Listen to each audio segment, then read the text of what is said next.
नमस्कार. आजच्या भागामध्ये इथे आता रणजित इमोशनली ब्लॅकमेल करत असतो मानसीला. तो म्हणत असतो, हे बघा, आपण जरी ऑफिसमध्ये मी तुमचा बॉस असलो तरीसुद्धा बाहेर आपल्या दोघांची चांगली मैत्री होऊ शकते ना. प्लीज, मी तुमच्यासमोर मैत्रीचा हात पुढे करतोय, तुम्ही माझ्याबरोबर मैत्री कराल का, असं इथे रणजित म्हणत असतो. आणि त्याने मैत्रीचा हात आता मानसीच्या समोर केलेला असतो. पण मानसी त्याच्याकडे ढुंकूनसुद्धा बघत नाही. तेव्हा इथे तेजस आता लांबून हे सगळं बघत असतो. त्याच्या लक्षात येतं की इथे रणजित मनापासून आता मानसीची माफी मागतोय आणि त्याला इथे मनापासून तिच्याबरोबर मैत्री करायची आहे. तेव्हा तेजस तिथे येतो आणि म्हणत असतो की हे बघा मिस लकी चांप, मला तुम्हाला फक्त एवढंच सांगायचं आहे की जे काही झालं ते सगळं विसरून जर रणजितराव तुमच्यासमोर मैत्रीचा हात पुढे करतायत तर तुम्हीसुद्धा मोठ्या मनाने आता सगळं काही विसरून त्यांच्याजवळ मैत्री करावी. तुम्हीसुद्धा मैत्रीचा हात पुढे करावा असं मला खरंच मनापासून वाटतं. मी त्यांना माफ केलेलं आहे. माझ्या मनात त्यांच्याबद्दल इतका राग नव्हताच, पण तरीसुद्धा मी त्यांना माफ केले. त्यांच्याबरोबरची मैत्री मी कायम ठेवली आहे. मलासुद्धा तेच वाटतं की जे काही झालं ते सगळं विसरून आपण आता पुन्हा एकत्र नव्याने एकमेकांबरोबर मैत्री केली पाहिजे. म्हणजे मला तरी तसंच वाटतं, जर रणजितरावांनी तुमच्यासमोर मैत्रीचा हात पुढे केला आहे तर तुम्हीसुद्धा सगळं काही विसरून त्यांना माफ करा आणि त्यांच्याजवळ मैत्री करा. मला खरंच मनापासून मला तरी असंच वाटतं. आता तुम्हाला जे वाटतं ते तुम्ही करा. तर इथे तेजस आता मनापासून हे सगळं मानसीला सांगत असतो आणि तेजसचं म्हणणं आता मानसीला इथे मोडायचं नसतं. तेव्हा रणजित म्हणत असतो की मी मान्य करतो, माझ्या चुका खूप मोठ्या आहेत, माझ्याकडून खरंच खूप चुका घडल्यात, म्हणून तुम्ही सहजासहजी मला माफ करणार नाही. पण काय करू, मी पण माणूसच आहे ना. चुका ह्या माणसांकडूनच होतात, मी तर देव नाही आहे. म्हणून मी तुम्हाला आता एक गोष्ट खरंच सांगतो, हे जे काही घडलं होतं ना, मला त्याबद्दल खरंच काहीच माहिती नव्हतं.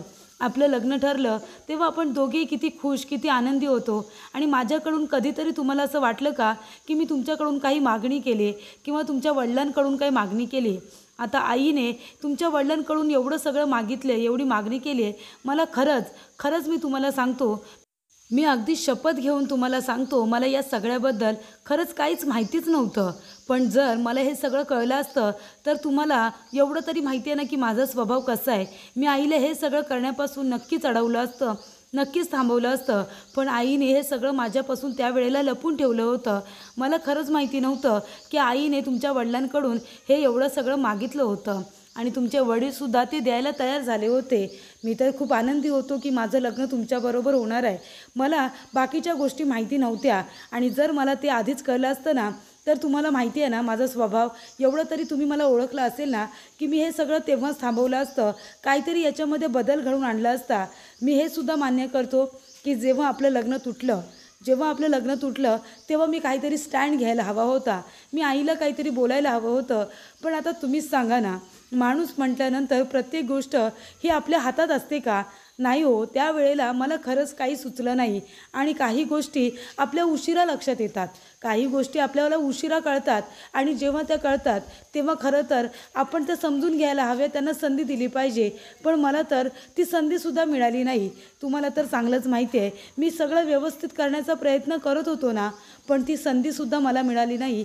एवढं सगळं अचानक घडलं ना की मला तुमची माफीसुद्धा मनापासून मागता आली नाही. मान्य आहे की मी नंतरसुद्धा तुम्हाला खूप त्रास दिला. तेजसरावांना तुम्हाला माझ्यामुळे खूप त्रास झाला. मी त्यासाठी सुद्धा तुमची माफी मागतोय. आणि कधीकधी आपल्याला काही गोष्टी उशिरा कळतात, पण त्या कळतात ना तशा आता मला कळलेल्या आहेत. जसं तुम्हाला उशिरा कळलं की तेजसराव तुमच्यासाठी एकदम परफेक्ट आहेत, योग्य आहेत, तसं मलासुद्धा कळलं आहे की तेजसरावच तुमच्यासाठी योग्य आहेत आणि ते तुमचं नातं मी आता स्वीकारलं आहे. म्हणून मला माफ करा. माझ्यामुळे तुम्हाला दोघांना जो काही त्रास झाला त्यासाठी मला माफ करा. मी तेजसरावांची सुद्धा माफी मागितली आणि त्यांनी मला माफ केले. आता मानसी, तुम्ही सुद्धा मला माफ करा. मी मनापासून तुमच्यासमोर हात जोडतोय. मला आता काहीच प्रॉब्लेम नाही आहे, मला फक्त तुमची मैत्री हवी आहे. तेव्हा इथे आता रणजित खूपच जास्त रडायचं नाटक करत असतो. त्याला खूप वाईट वाटले, खूप पश्चाताप झाला आहे असं तो दाखवत असतो आणि रडायचं नाटक करतो. तेव्हा तेजस शांत करण्याचा प्रयत्न करत असतो. तो म्हणत असतो की रणजितराव, हे बघा, तुम्ही रडू नका. या सगळ्यामध्ये तुमची खरंच काही चूक नाही आहे, आमचीसुद्धा चूक आहे. तुम्ही प्लीज असे रडू नका. तेव्हा इथे आता रणजित म्हणत असतो नाही माझी, आणि तो जोरात आता तेजसवरती ओरडतो आणि म्हणतो नाही माझीसुद्धा चूक आहे तेजसराव, माझीच चूक आहे या सगळ्यामध्ये. तेव्हा इथे तेजस म्हणतो नाही असं काय नाही आहे, तुम्ही प्लीज प्लीज स्वतःवरती सगळं आता इथे ब्लेम घेऊ नका. तर इथे तेजस आता रणजितला गप्प करत असतो, शांत करत असतो आणि मानसीलासुद्धा कळतं की आता हा खरंच मनापासून तर रडत नाही आहे ना, असं तिला वाटत असतं. तिचांसुद्धा इथे गैरसमज होतो. आता तेजसने एवढं व्यवस्थित मानसीला समजावलेलं असतं की आपण आता माणसांना माफ करून पुढे जायला पाहिजे, जे काही झालं ते सगळं विसरायला पाहिजे, हे आता मानसीला पटलेलं असतं. आणि त्यामुळे ती इथे आता रणजितला म्हणत असते की हे बघा रणजित, तुम्हाला तुमच्या चुकीची जाणीव आहे, त्याचबरोबर तुम्ही आमची इथे माफी मागताय आणि मैत्रीचा तुम्ही हातसुद्धा पुढे केला. जर तुम्ही मोठ्या मनाने माझं आणि तेजसचं नातं जर आता स्वीकारलं असेल, आमचं नातं जर तुम्ही एक्सेप्ट केलं असेल, मान्य केलं असेल, तर मग मला तुमच्याबरोबर आता काहीच प्रॉब्लेम नाही आहे. जे काही झालं ते सगळं विसरून जाऊन आपण आता पुढे जायला हवं. आणि तेजसचं हे म्हणणं मला पटतं आहे, म्हणून आता मला तुमच्याशी काही प्रॉब्लेम नाही आहे. तुम्ही मनापासून माफी मागितली, जे काही घडलं त्याची जाणीव तुम्हाला आहे, पश्चाताप तुम्हाला झाला आहे, त्याचबरोबर तुम्ही माझं आणि तेजसचं नातं स्वीकारले, तर मग मी सुद्धा तुमच्याबरोबर मैत्री करू शकते. तेव्हा मानसी आपल्या मैत्रीचा हात आता तेजसच्या समोर पुढे करते. तेव्हा तेजसला खूप जास्त आनंद होतो. तेव्हा इथे आता तेजस म्हणत असतो की हे सगळं तुमच्या दोघांमुळे झालं आहे, आज मला खूप आनंद झाला आहे, तुमच्यासारखे मित्र मला मिळालेले आहेत. तेव्हा इथे तेजस म्हणतो चला आता सगळं ठीक आहे ना, आता सगळं ठीक आहे, मग चला लवकर काहीतरी खायला ऑर्डर करूया, तुम्हीच ऑर्डर करा काहीतरी, मी खाईन, कारण मला काही यातलं कळत नाही आहे. तेव्हा इथे आता रणजित म्हणत असतो की मी ऑर्डर करतो, मी इथे नेहमी येतो ना, मला माहिती आहे इथे काय काय छान मिळतं. तेव्हा इथे आता वेगळी वेगळी नावं, तीसुद्धा कॉन्टिनेंटल फूडची नावं इथे रणजित घेत असतो. तर इथे तेजसला त्यातलं काहीच कळत नसतं. मानसी मात्र तेजसला म्हणत असते की तुम्ही इथे हा पदार्थ ट्राय करा. त्या पदार्थाचं नाव घेतल्यानंतर तेजस आपल्या मनामध्ये म्हणतो की शेवटीला मॅचिंगची लोकं जर एकत्र आली तर संसार अजून सुखाचा होऊ शकतो, हे दोघं जण खरं तर एकत्र यायला पाहिजे, असं तेजसला आत्ताही वाटत असतं. तर इथे गायत्री म्हणत असते की नानासाहेब चला, मग तुमच्या ड्युट्याने आता जी काही चूक केली आहे त्याची शिक्षा तर तुम्हालाच आता भोगावी लागेल ना, कारण तुम्ही त्याचे वडील आहात. मग आता मुलाने केलेली चुकांची पापं ही ते आता वडिलांनासुद्धा भोगायला येतात ना, तर चला माझ्याबरोबर चला, आता तुम्ही शिक्षा भोगा. त्यानंतरला इथे रणजितने आता जे मागवलेलं असतं ते सगळं तेजसने मानसीने खाल्लेलं असतं. त्यांचं खाऊन पिऊन झाल्यानंतर आता बिल येतं. तेव्हा तेजस म्हणतो नाही नाही तुम्ही नका बिल देऊ. तेव्हा रणजित म्हणतो नाही अजिबात नाही, आज आपल्या तिघांची नव्याने मैत्री झाली की नाही, मग ही ट्रीट माझ्याकडून, त्याच्यामुळे बिल तर मीच देणार. तेव्हा रणजित आता खूप सारे पैसे आपल्या खिशातून काढतो, लगेच त्या वेटरला पैसे देतो, टिपसुद्धा देतो आणि म्हणतो की चला आज मला खूप आनंद झाला आहे, माझी महत्त्वाची मीटिंग आहे त्याच्यामुळे मला आता निघावं लागणार आहे. तेव्हा इथे रणजित आता जायला निघतो. तेजसला फार आनंद झालेला असतो की इथे मानसीने सुद्धा आता रणजितला माफ केलेलं असतं. त्यामुळे इथे जे काही भांडणं, जे काही वादविवाद होणार असतात ते आता थांबलेले असतात. त्यानंतरला विनोद आता खड्डा खोदण्यासाठी एक पारई घेऊन येतो आणि त्या पारईने आता खड्डा खोदायचा असतो. त्यामुळे इथे आता विनोद म्हणत असतो ही तुम्हाला झेपेल ना, नाही वजन आहे म्हणून म्हणतोय, खड्डा खोदायचा आहे ना आता तुम्हाला इथे. तेव्हा ती लोखंडी शीख, ती पारई आता इथे गायत्री म्हणते हो झेपेल ना झेपेल. आता आपल्या मुलाने केलेले पापांचं ओझं एवढं मोठं आहे ना, तर त्याच्यासमोरला याचं ओझं काहीच नाही आहे, हो की नाही नानासाहेब. चला आता घ्या, आता शिक्षेला सुरुवात झाली आहे, सारखं सारखं बोलायला लावू नका. तो समोर जो तुम्हाला राऊंड दिसतोय ना त्याच्यामध्ये तुम्हाला एक छोटासा खड्डा खोदायचा आहे. मी जोवर सांगत नाही तोवर खोदतच राहायचं आणि मी सांगते ते करायचं, ऐकावं तर तुम्हाला लागेलच. तुमच्या वयेचा मान मला ठेवता येतोय, त्याच्यामुळे तुम्हाला सोपी शिक्षा दिली. आता इथे जो खड्डा करायचा आहे ना, जो सांगितला आहे तो लवकरात लवकर करायचा, वेळ घालवायचा नाही. तेव्हा इथे खड्डा कशासाठी असं नानासाहेब विचारतात. गायत्री म्हणते सांगणार सांगणार, सगळं अगदी व्यवस्थित सांगणार. आता जे सांगितलं आहे ना ते फक्त करा, खड्डा खोदायला सुरुवात करा. तेव्हा इथे सगळ्यांना फार वाईट वाटत असतं. तर इथे सुगंधा, आभा, त्याचबरोबर सूरज हे सगळेजण आता बघत असतात. पण आता गायत्रीला बोलणार काय. गायत्रीचा उद्धटपणा आणि तिचा बावळटपणा हा दिवसेंदिवस वाढत चाललेला असतो. सगळ्यांना धाकात ठेवणं, त्यांच्यावरती हुकुमशाही गाजवणं, दादागिरी करणं, हे गायत्रीचं वागणं काही बदलायला तयार नसतं. तेव्हा गायत्री म्हणत असते की नानासाहेब चला खड्डा लवकर खोदा, तेव्हा सुगंधा म्हणत असते, हे बघ सुनबाई, असं करू नकोस. अगं त्यांच्या वयाचा तरी मान ठेव. त्यांना तुला शिक्षाच द्यायची आहे ना, दुसरी कुठली तरी शिक्षा दे, पण ही देऊ नकोस. तेव्हा इथे आता नानासाहेब म्हणत असतात, सुगंधा अगं आपल्या मुलाने आता जी काही कर्तृत्व केलीत ना, त्याची शिक्षा तर मला भोगावीच लागेल ना. तेव्हा तू बाजूला हो, काही बोलू नकोस. त्यानंतरला नाना आता खड्डा खोदत असतात. तेवढ्यातच तिथे दिनेशसुद्धा येतो. दिनेश बघतो, त्याला फार वाईट वाटतं. दिनेश म्हणतो, नाना हे काय करताय तुम्ही? नाना सोडा बरं, द्या माझ्याकडे, मी खड्डा करतो. तेव्हा इथे लगेच गायत्री म्हणत असते, ओ श्रावण बाळ बाजूला व्हा. श्रावण बाळा, एवढा तुम्हाला पुळका यायची काहीच गरज नाही आहे, आणि तू एक तरी काम धड करतोच का रे? तेव्हा आता इथे आलं आहेस, ही नानांची शिक्षा आहे, नाना शिक्षा भोगणार. तेव्हा इथे दिनेश म्हणतो, अगं पण नानांना कसली शिक्षा? गायत्री म्हणते, कसली शिक्षा म्हणजे तेजसनी जी चूक केली आहे ना, त्याची शिक्षा नानासाहेब भोगणार. तेव्हा दिनेश म्हणतो, अगं पण तेजसनी चूक केली आहे ना, मग नानांना का शिक्षा देतेस?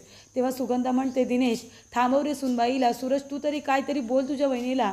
आभा तू समजव ना तुझ्या वहिनीला. तेव्हा आभा म्हणते, वहिनी थांबव हे सगळं, काय करतेस तू, काय चाललंय तुझं? तेव्हा गायत्री म्हणते, माझ्यासमोर आवाज चढून बोलायचं नाही हां, लायकीत राहायचं, कळलं ना? माझ्यासमोर जास्त आवाज चढवायचा नाही.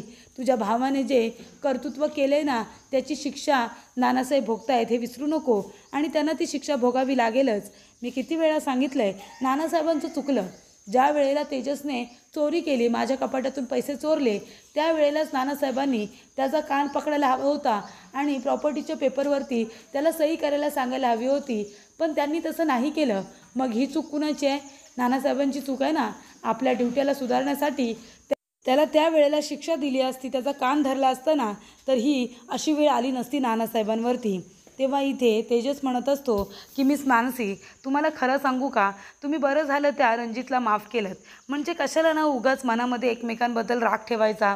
आता तुमच्या दोघांची मैत्री झाली ना, मला खरंच खूप छान वाटतं आहे. तेव्हा इथे आता तेजसला खूपच जास्त मोठी गोष्ट माहिती नाही आहे, तर इथे मंगळसूत्र रणजितने काढायला सांगितलेलं असतं ऑफिसमध्ये. ही गोष्ट तिच्या मनाला टोचत असते. ती म्हणत असते की सॉरी, आज मी मंगळसूत्र ऑफिसमध्ये काढून ठेवलं होतं, कारण का या फॉर्मल कपड्यांवरती ते मान्यच नव्हतं म्हणून. त्यानंतरला तेजस म्हणतो, हां ठीक आहे ना, मग मंगळसूत्र बाजूला काढून ठेवलं म्हणून काय झालं? हे बघा, कामाच्या ठिकाणी जर मंगळसूत्र अशा कपड्यांवरती अलाउड नसेल तर मला काहीच प्रॉब्लेम नाही आहे. तेव्हा मानसी म्हणते, तुम्हाला प्रॉब्लेम नाही आहे, पण मला आहे. मला हे नाही आवडलं, मी तुम्हाला सांगायला हवं होतं. आता आपलं नातं आहे ना, मी एकमेकांपासून गोष्ट लपवायला नको असं मला तरी वाटतं, आणि मी तुम्हाला ते नाही सांगितलं म्हणून सॉरी. तेव्हा यापुढे मंगळसूत्र काढायला लागलं ना, तर मी तुम्हाला नक्कीच सांगेन. तेव्हा तेजस म्हणतो की मी तरी तुमच्यापासून किती मोठं गोष्ट लपवली आहे. तेव्हा मानसी म्हणते, तुम्हालासुद्धा मला काहीतरी सांगायचं होतं ना, सांगा ना, काय सांगत होता? तेवढ्यातच तिथे आता पाण्याचा तांब्या घेऊन सुगंधा येत असते नानांना द्यायला. तेव्हा छाया म्हणते, दीदी पाणी पाणी. त्यानंतरला गायत्री म्हणते, सासूबाई तुम्हाला किती काळजी आहे हो माझी. मला वाटलंच होतं तुम्ही इथे पाणी घेऊन याल, म्हणून माझा घसा कोरडा झाला होता. बरं झालं तुम्ही पाणी घेऊन आलात. आणि ती पाण्याचा तांब्या घेते आणि लगेच एक घोट पाणी पिते आणि म्हणते, काय झालं? अहो माझ्या घशाला कोरड पडली होती म्हणून मी पाणी प्यायले.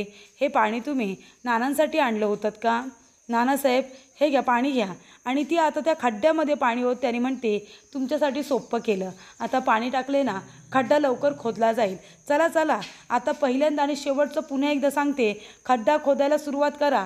तेव्हा इथे नानांना फार वाईट वाटतं, पण तरीसुद्धा ते खड्डा खोदतात, आणि त्याच्यामध्ये प्रस्तावित पुनर्विकास प्रकल्प लवकरच बुकिंग सुरू असं त्याच्यामध्ये लिहिलेलं असतं. प्रस्तावित पुनर्विकास प्रकल्प लवकरच बुकिंग सुरू असा बोर्ड तयार करून आणलेला असतो, आणि तो बोर्ड आता तिथं गायत्रीने लावायला सांगितलेला असतो.